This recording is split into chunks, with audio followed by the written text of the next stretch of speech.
নমস্কার, আপনারা দেখছেন নিউজ নাও। আমি রয়েছি সংযুক্তা। চোখ রাখবো এই মুহূর্তের সংবাদে। বাংলাদেশের দক্ষিণ পূর্বাঞ্চলে একটি ঘূর্ণিঝড় তৈরি হয়েছে। ধীরে ধীরে তা অগ্রসর হচ্ছে পশ্চিম উত্তর পশ্চিম দিকে। এর প্রভাবে উত্তর বঙ্গোপসাগর ও পার্শ্ববর্তী এলাকায় একটি নিম্নচাপ সৃষ্টি হয়েছে, যার ফলে উত্তর পূর্বের বেশ কয়েকটি রাজ্যে ভারী বৃষ্টিপাতের সতর্কতা জারি করেছে ভারতের আবহাওয়া বিভাগ। উত্তর পূর্বাঞ্চলের বিভিন্ন রাজ্যের পাশাপাশি ত্রিপুরায় ভারী থেকে অতি ভারী বৃষ্টিপাতের সম্ভাবনা রয়েছে বলে শনিবার এক সতর্ক বার্তায় জানিয়েছে ভারতের আবহাওয়া বিভাগ। এক্ষেত্রে 6 থেকে 8 অক্টোবর পর্যন্ত রাজ্যে ভারী বৃষ্টিপাতের সম্ভাবনাও জারি করেছে আবহাওয়া দপ্তর। এদিকে আবহাওয়া দপ্তরের পূর্বাভাস অনুসারে শনিবার সকাল থেকে হালকা ও মাঝারি বৃষ্টিপাতের কারণে ব্যাহত হয়েছে শহর আগরতলায় স্বাভাবিক জীবনযাত্রা। বিশেষ করে অফিসে যাবার নির্ধারিত সময়ে সমস্যার সম্মুখীন হতে হয় পথ চলতি সাধারণ মানুষকে। এক্ষেত্রে ব্যাহত হয় শারদীয় দুর্গা উৎসবের প্রস্তুতিও।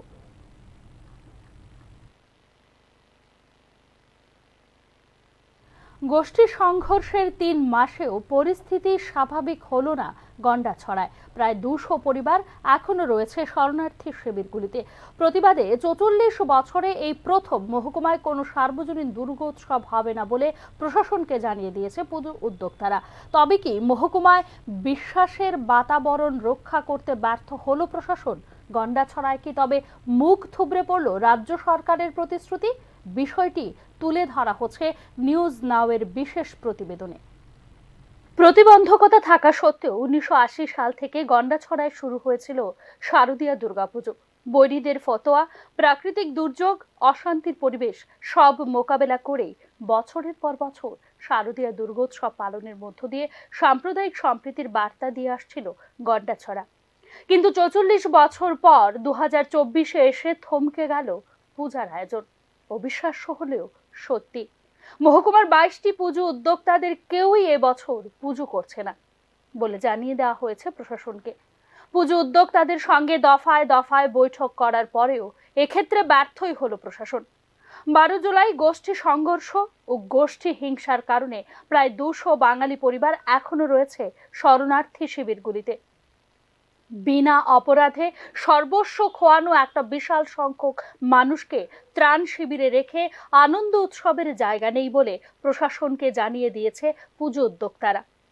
আজকে আসন্ন দুর্গাপূজাকে সামনে রেখে এবং এলাকার শান্তি সম্প্রীতিকে বজায় রাখতে গিয়ে আজকে গন্ডাছড়া অত্র এলাকার সমস্ত ক্লাবের কর্মবিন্দুদের নিয়ে আমরা একটি সাধারণ সভার মাধ্যমে আমরা একটি কমিটি গঠন করেছি। এই কমিটির মূল উদ্দেশ্য হল ক্ষতিগ্রস্ত শরণার্থীদের পাশে দাঁড়ানো এবং বিভিন্ন সমাজসেবামূলক কাজের মাধ্যমে কিভাবে সমাজকে সামনের দিকে এগিয়ে নিয়ে যাওয়া যায় এবং এলাকার পরিস্থিতি যেন স্বাভাবিকভাবে থাকে এই দিকে লক্ষ্য রেখে এই বছর আমরা পূজা না করার সিদ্ধান্ত আমরা নিয়েছি। এদিকে পুজো উদ্যোক্তাদের এই সিদ্ধান্তে প্রভাবিত হচ্ছে গন্ডাছড়া মহকুমার গ্রামীণ বাজার অর্থনীতি। গত বছর প্রাক শারদীয়া দুর্গোৎসবের 7 দিনে যেখানে গন্ডাছড়ার স্থানীয় বাজারগুলিতে ব্যবসা হয়েছিল প্রায় 87 লক্ষ টাকার, সেক্ষেত্রে এবছর পুজোর বাজার অনেকটাই মন্দা বলেই জানিয়েছে সংশ্লিষ্ট ব্যবসায়ীরা। গত 4 অক্টোবর হিংসা বিধ্বস্ত গন্ডাছড়ার জন্য 239 কোটি টাকার বিশেষ আর্থিক প্যাকেজের পাশাপাশি ক্ষতিগ্রস্ত পরিবারগুলির জন্য 3 লক্ষ টাকার আর্থিক সাহায্যের আনুষ্ঠানিক ঘোষণা দিয়েছিল রাজ্য সরকার। এক্ষেত্রে হিংসায় মৃতের পরিবারকে 10 লক্ষ টাকার এককালীন আর্থিক সাহায্যও করেছে রাজ্য সরকার। কিন্তু তারপরেও প্রায় 200 পরিবার এখনো রয়ে গেছেন ত্রাণ শিবিরেই। অভিযোগ, পুনর্বাসনের অর্থও পাননি অনেক সংশ্লিষ্ট পরিবার। পারস্পরিক বিশ্বাসের বাতাবরণও এখনো ফিরে আসেনি গন্ডাছড়া মহকুমায়।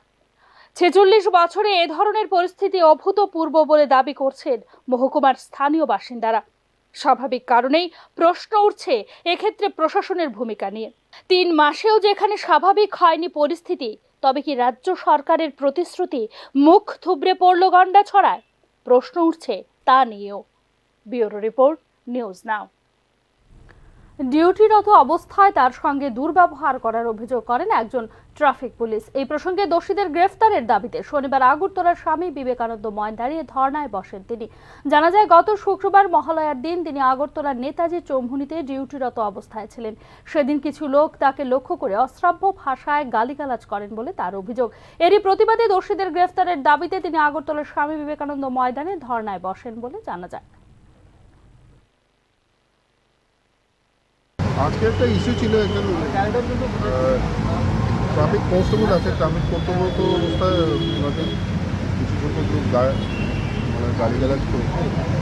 এই ব্যাপারে প্রোটেস্ট, তো আমরা এই কেস নিয়েছি, স্পেসিফিক কেস নেওয়া আছে, অ্যাকশন করবো স্যার। এই অ্যাকশন করবো তাই বোমা হাই নাহারবংশা একজন অন ডিউটি পুলিশ নিয়োগৰ আগরতলা চিনিহা চিনি রাজধানী অমাইকে যে স্ল্যাং ওয়ার্ড ইউজ খাইমানি বিনি অন ডিউটি বাজার হমানি কয়েকজন সাধারণ গুন্ডা আমো এরেস্ট খাইজাগে এফআইআর নিয়ে আং প্রটেস্ট মা খাইমানি কিন্তু বরং যেহেতু এফআইআর কপি তাবুক খাইকা নিকাব নিনি যে বরং যে দম কিরমানি অন ডিউটি।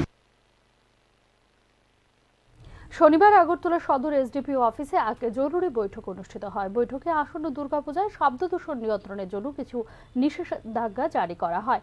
বৈঠকে উপস্থিত ছিলেন সদর এসডিপিও দেবপ্রসাদ রায়, পূর্ব পশ্চিম থানার ওসি, ত্রিপুরা রাজ্য দূষণ নিয়ন্ত্রণ পর্ষদের আধিকারিক সহ আগরতলা শহর ও শহরতলির সমস্ত সাউন্ড সিস্টেমের মালিকরা।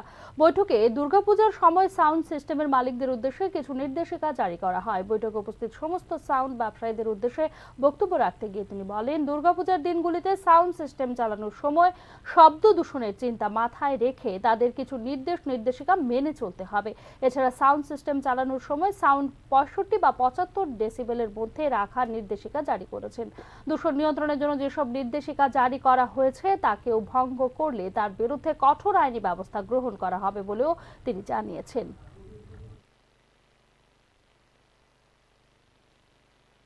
আমরা আগামী পুজোর দিনগুলিতে যাতে শব্দ দূষণ বা পলিউশনের যে সমস্যাগুলি আপনারা জানেন সেগুলি বিষয় নিয়ে আমরা একটা আলোচনা সভা রেখেছিলাম। শহরের এবং শহরতলিতে যারা সাউন্ড সিস্টেম ভাড়া দেয় আমরা সেই মালিকদেরকে আমাদের এখানে ডেকে এনেছি। পুজোর দিনগুলিতে সাউন্ড সিস্টেম নিয়ে যেন কোনো ধরনের বিতর্ক বা কোনো ধরনের সমস্যা বা কোনো ধরনের আইনি বিধিনিষেধ বা বাধা সৃষ্টি না হয়। যারা এই সাউন্ড সিস্টেমের মালিক আছেন ওনাদেরকে আমাদের রিসেন্ট হাইকোর্টের যে জাজমেন্ট আছে বা আগেও 2014-এ যেটা ছিল বা সুপ্রিম কোর্টের কী কী গাইডলাইন আছে আমরা সেইগুলি সব বিস্তারিত ওনাদের কাছে তুলে ধরেছি এবং ওনাদের যে যে জায়গাগুলিতে কোনো ক্ল্যারিফিকেশন দরকার ছিল ওনারা আমাদের কাছ থেকে জেনে নিয়েছেন। সাউন্ডে যখন বিধিনিষেধ আপনাদের বিধিনিষেধ লঙ্ঘন করবে তখন সাউন্ড সিস্টেম আপনারা সাধারণত সিজ করেন? সাধারণত না, এখন 223 বিএনএস অ্যাক্ট যে নতুন আইন আছে আমাদের ওই অনুযায়ী বাংলাদেশে ধর্মীয় সংখ্যালঘুদের উপর আক্রমণের প্রতিবাদে উদয়পুরে অনুষ্ঠিত হয় বিক্ষোভ মিছিল। মিছিলে নেতৃত্ব দেন রাজ্য মন্ত্রিসভার সদস্য প্রণজিৎ সিংহ রায়। বক্তব্য রাখতে গিয়ে সরকার পরিবর্তনের সাথে সাথে বাংলাদেশের ধর্মীয় সংখ্যালঘুদের উপর আক্রমণ বেড়ে চলেছে বলে মন্তব্য করেন মন্ত্রী। মিছিলটি উদয়পুর বালিকা বিদ্যালয় প্রাঙ্গণ থেকে শুরু হয়ে পরিক্রমা করে শহরের বিভিন্ন পথ। খুব দুঃখের সঙ্গে আমাদের বলতে হচ্ছে যে এই পার্শ্ববর্তী বাংলাদেশে তাদের সরকার পরিবর্তন এটা তাদের ইন্টারনাল ম্যাটার, এটা হতেই পারে, কিন্তু তার পরিপ্রেক্ষিতে তাদের সরকার পরিবর্তন তাদের ব্যাপার। কিন্তু সেখানে দেখা যাচ্ছে আমাদের সনাতন ধর্মের উপরে মানে সরাসরি বা আঘাত আনা হচ্ছে, আমাদের মন্দির কোনো ভাঙা হচ্ছে, আমাদের বহু মানুষকে সেখানে ঘর ছাড়া বাড়িঘর জ্বালিয়ে দিচ্ছে। কিন্তু এটা স্বাভাবিকভাবেই এটার জন্য এটা ওখানেই প্রতিবাদ আমাদের এখান থেকে অনেক করা হয়েছে, দেখা যাচ্ছে তারপরে সেখানে এটা সমাপ্ত হচ্ছে না, থামছে না। আগরতলা পুর নিগমের কনফারেন্স হলে শনিবার এক জরুরি বৈঠক অনুষ্ঠিত হয়। এই বৈঠকে উপস্থিত ছিলেন মেয়র দীপক মজুমদার সহ সমস্ত কাউন্সিলররা। আসন্ন শারদীয় দুর্গোৎসবকে সাফল্যমণ্ডিত করে তোলার জন্য এই বৈঠকের আয়োজন করা হয় বলে জানিয়েছেন মেয়র। আগামী 7 অক্টোবর দশমী ঘাটে নতুন করে সেজে ওঠা বিসর্জন ঘাট উদ্বোধন করা হবে। সন্ধ্যা 6 ঘটিকায় মুখ্যমন্ত্রী ডক্টর মানিক সাহা এই আধুনিক বিসর্জন ঘাটের উদ্বোধন করবেন বলেও তিনি জানিয়েছেন।